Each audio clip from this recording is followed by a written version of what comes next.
Pierre Palmade, cette bonne nouvelle les victimes de l'accident. Ce vendredi 10 mars 2023, l'avocat des victimes de l'accident de Pierre Palmade, Maître Mourad Bati, a annoncé une bonne nouvelle concernant ses clients auprès de l'AFP. Ces derniers sont tous sortis de l'hôpital.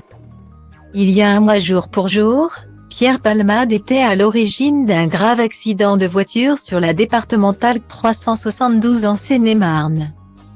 Son véhicule, une Peugeot 3008, a dévié de sa trajectoire et s'est violemment encastré dans une autre voiture, une Renault Mégane.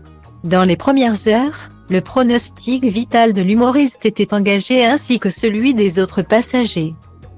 Un homme de 38 ans, une femme de 27 ans ainsi qu'un jeune garçon âgé de 6 ans.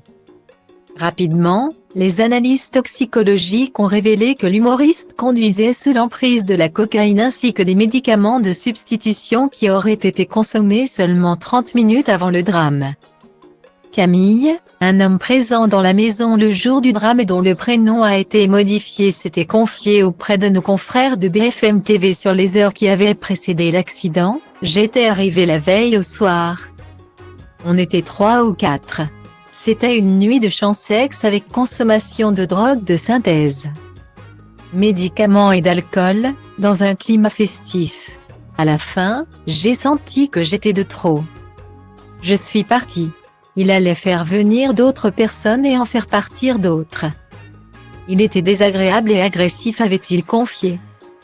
Désormais tiré d'affaire, Pierre Palmade attend que la justice décide de son sort puisque mardi 14 mars 2023, elle tranchera concernant une possible détention ou non.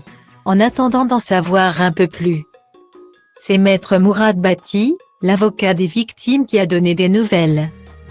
Auprès de l'AFP ce vendredi 10 mars 2023, il a annoncé que les 3 passagers étaient tous sortis de l'hôpital. Malheureusement, certains gardent de graves séquelles de cet accident. C'est le cas du petit garçon, qui selon les informations de Paris Match dévoilées ce jeudi 9 mars 2023 n'a toujours pas prononcé un mot, étant grièvement blessé au visage.